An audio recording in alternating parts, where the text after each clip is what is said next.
Hey y'all, so in the quest to make content about 3D art, I've actually gotten a number of questions about the miniatures that I have in the background of my setup.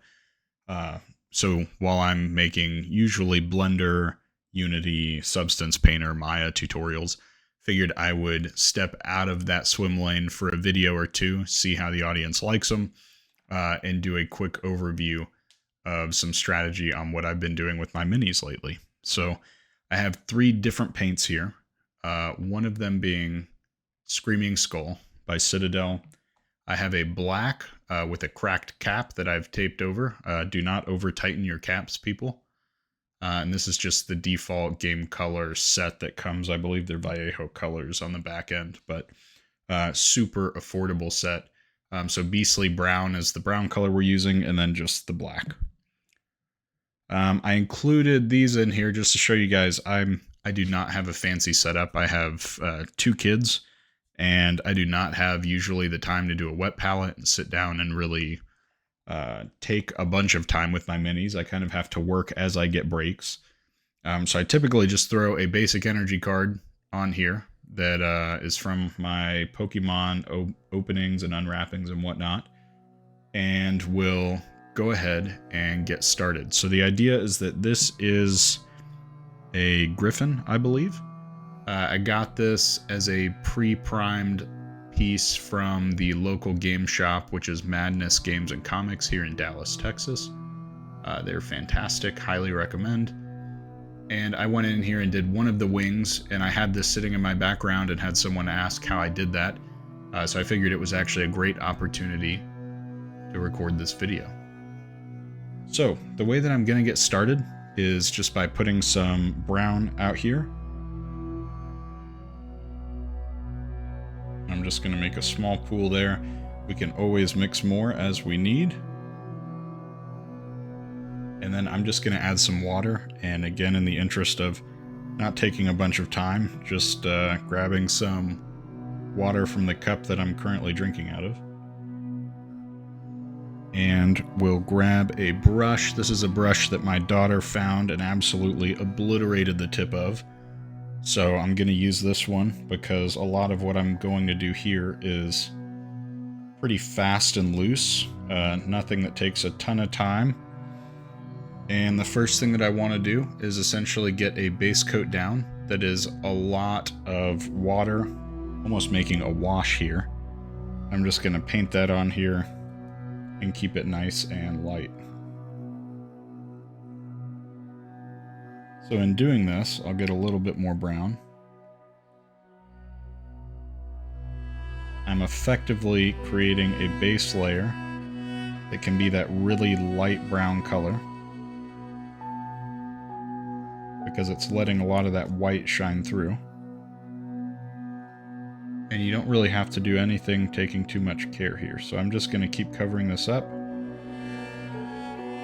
And I love watching how this fills in the feather textures. The print on this, or the creation of this 3D model, is gorgeous. So I'm pretty happy. I have many models that I've 3D printed myself, but I only have a standard filament printer. I don't have any type of resin with the kids in the house and all that. So I never really get this level of quality in my prints.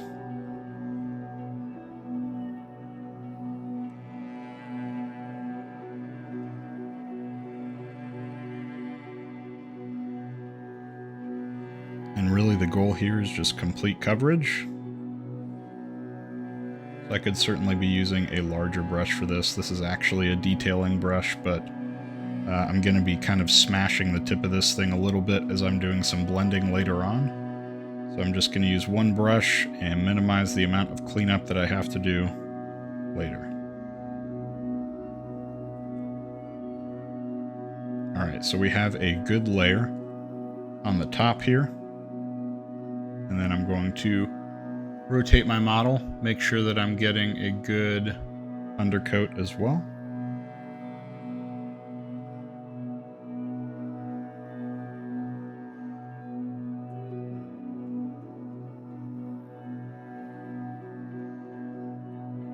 And as I mentioned at the beginning, that the game color set that I'm using here for most of my colors is absolutely exceptional. Highly recommend anyone who's newer in painting and just wanting to kind of get a feel for what is and isn't going to work. Gives you a bunch of the base colors. I can link it if desired in the description.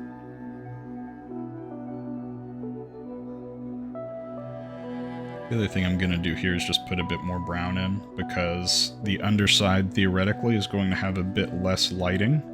So you can actually see that on my underside on the other side here, is that there's a bit of a darker brown underneath.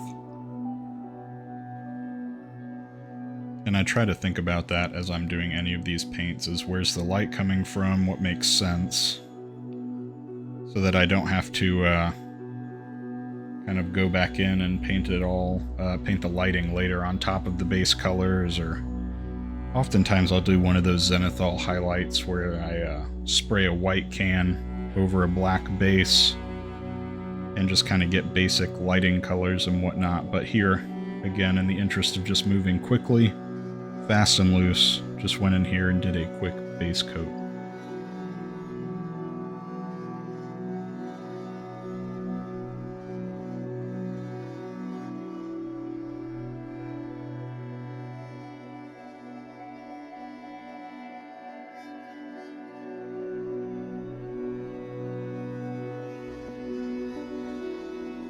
And you'll notice again in my painting style that this is a very quick style, but I find that it works quite well for organic shapes and textures, so I'm not too worried that there's variance in the brown color. In fact, I want that. So I'm just going to keep painting in, and if there's some parts that are a little bit lighter or a little bit darker, it's no concern to me. We're also going to come over these and paint the tips a bit more black, how you see over here on the other side. So, no worries at all.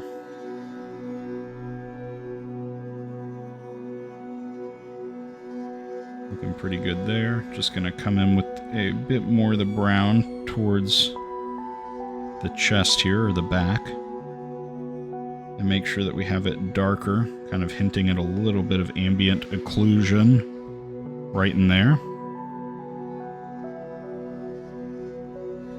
And something like that.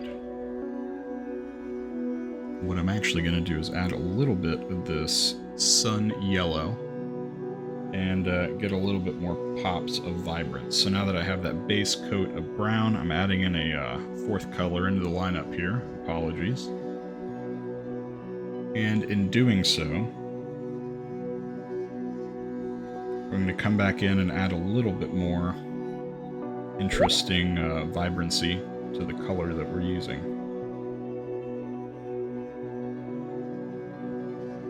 There we go.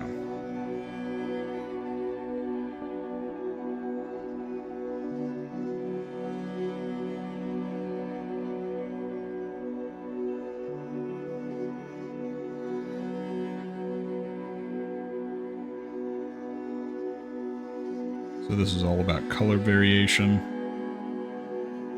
And then I want to come in here with the black, and we'll set that down for a moment.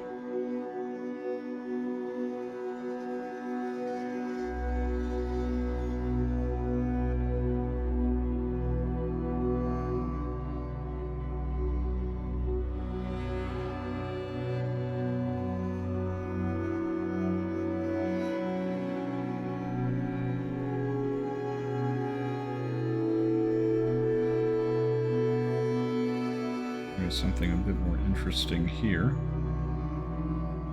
We can come in and start applying to the tips.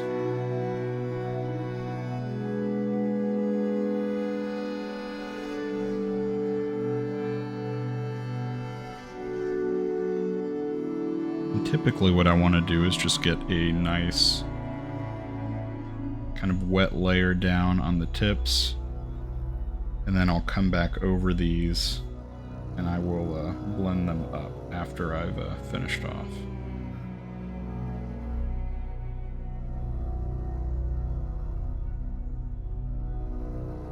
So here, just painting up from the ends.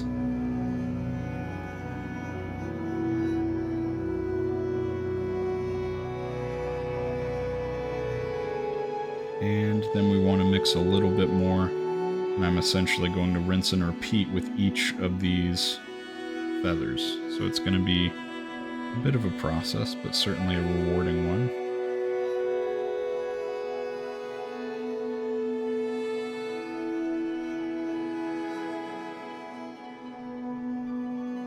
So here we're just coming into each of these feathers that we see the texture here. Anything that I've applied a bit too heavily, I'm just going to use to pull paint from as I come into some of these other feathers. And the beautiful thing is that there's really no issue with things looking organic and less than uniform, since we're working on an organic creature and shape.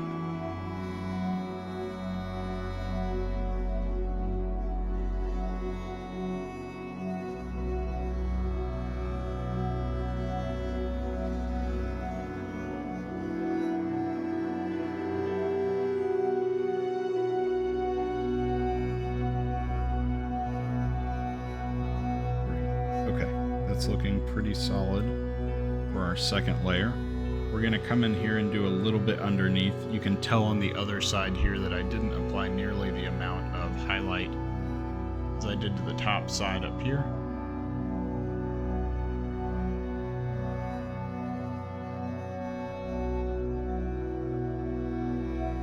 We can easily come in and just do the same with these feathers. And on this one, I'm going to move a bit more sloppily, a bit faster. Just trying to get this covered.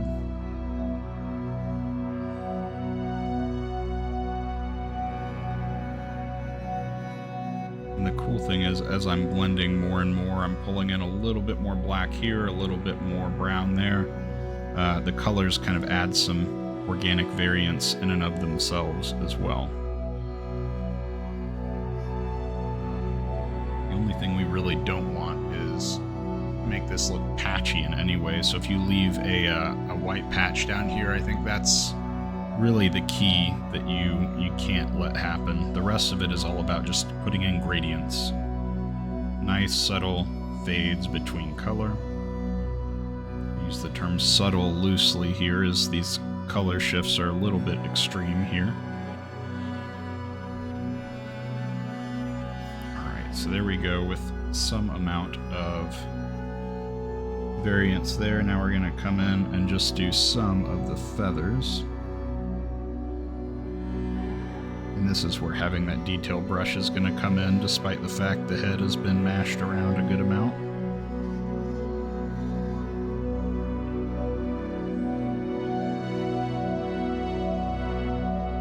And really we just want to look and put in some detail.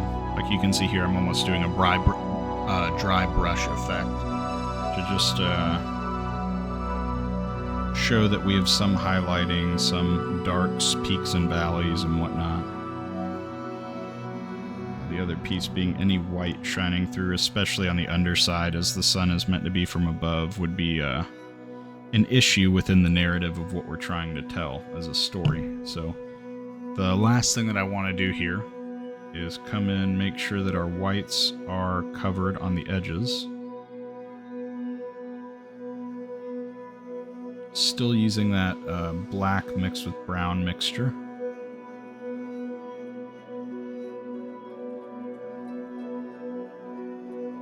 And I think that's starting to look pretty successful. Now I want to grab just some brown with some water mixed in there and come in and line the front up here. So just how we did on the other side, you can see that the brown is trying to be mirrored here. A lot of what you see in nature is symmetry.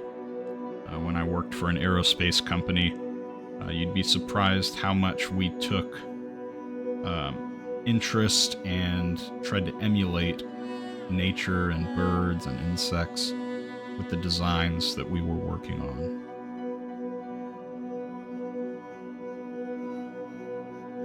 Okay, great. I think that's starting to look pretty satisfying. So then what I want to do is something even darker. So you'll see that right now our darkest darks are still not quite there. We need to punch them a lot harder. So I'm going to put in more of our black.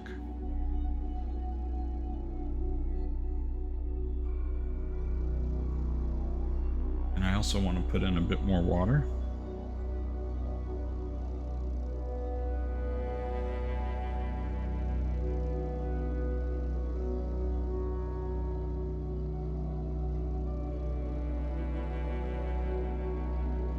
Alright, so now we have a bit more of a black.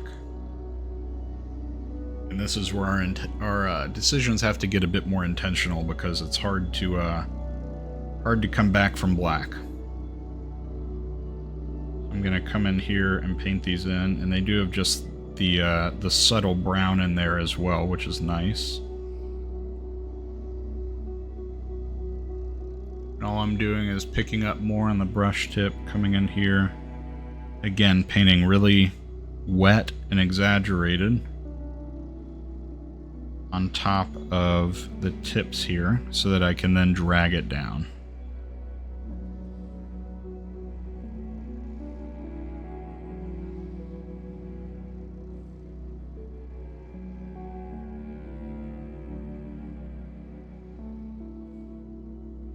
Okay, looking pretty good.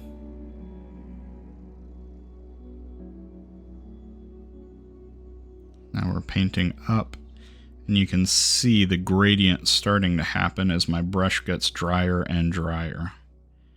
And that's why I'm not using an extremely high-end brush, is I'm kind of mashing this in to get this gradient effect as it comes up higher. There we go.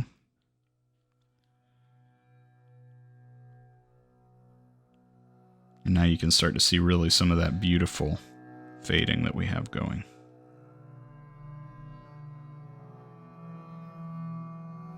And now I can come into each of our feathers right up here and do some similar stuff. So a lot of this, despite what I mentioned up front about not having more than, I'd say probably 30 minutes is about the longest sprint of time that I get, not needing to be working or with the kids. So just like in a 30-minute sprint here, being intentional as we get further and further into the details, and really taking our time as we get to each and every feather back here. And that's really the key. It's just ensuring that you don't rush too much while trying to be efficient with the time that you got.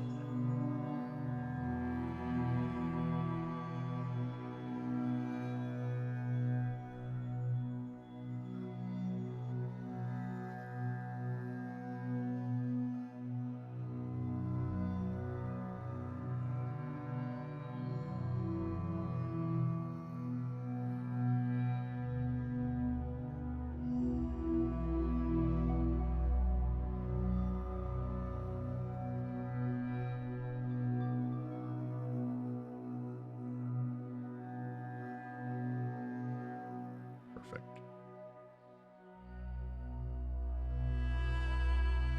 Pretty happy with that, so I'll come into the underside now, and we'll do something similar without taxing ourselves too much, since this model sits chest down. We certainly don't have to spend as much time on the underbelly.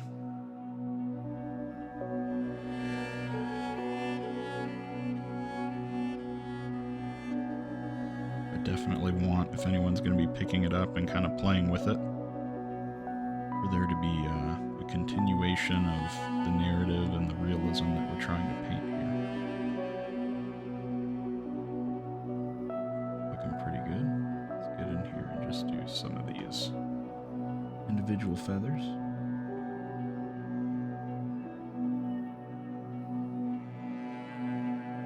I do typically use a miniature holder whenever I'm painting on my own, in case my hands are a little unsteady here in the video, but just wanted to make sure that I didn't block too much of what I'm doing with any devices or anything that I'm holding.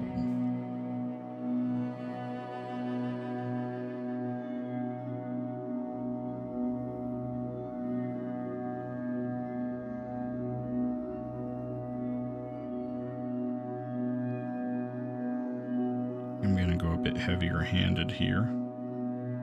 Since we are supposed to be underneath, there's less sun underneath, so I'm just kind of painting gentle strokes with the brush as it dries out, getting this paint to kind of mix and linger around in different spots.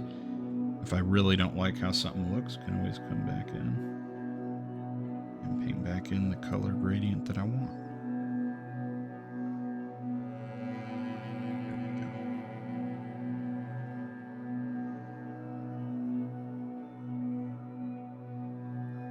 That's pretty good for an underside for me. And what I'll probably do is come back in here now.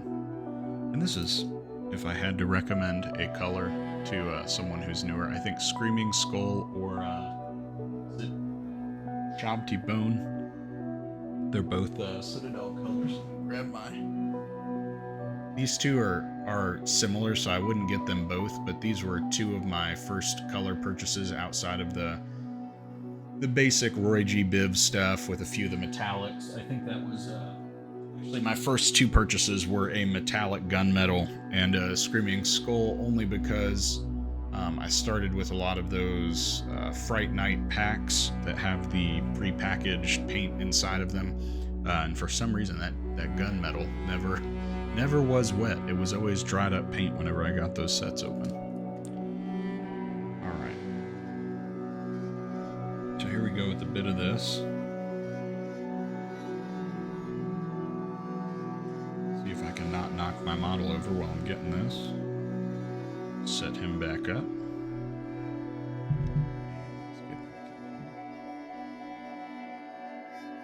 In the interest of being relatively tidy, I'm just gonna get that paint up.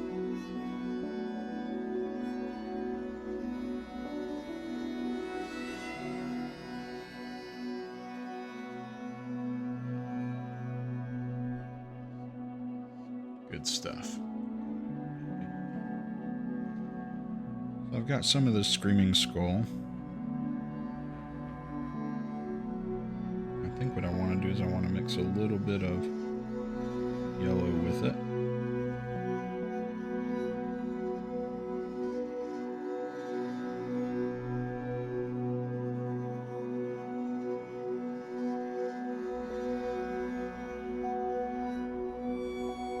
I'm just going to come back in and actually a step that I hadn't really done on the other. Just come back in here with a little bit of highlights.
just the last little bit of brown that I get way up in the tips.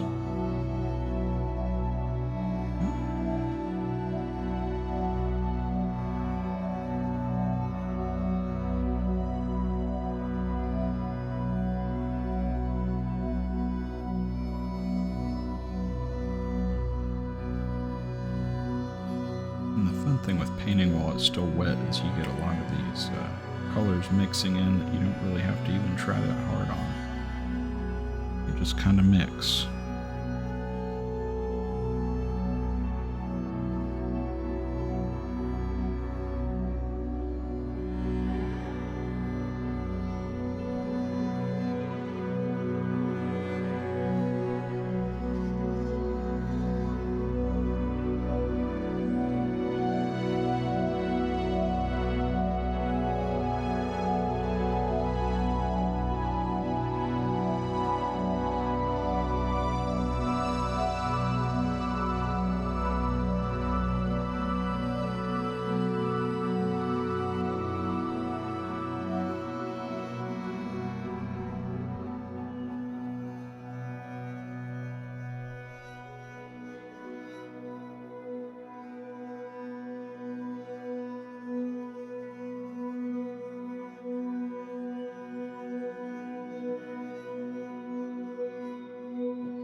And now what we're looking at are some wings that, as these dry, are going to start to look like these over here on the left.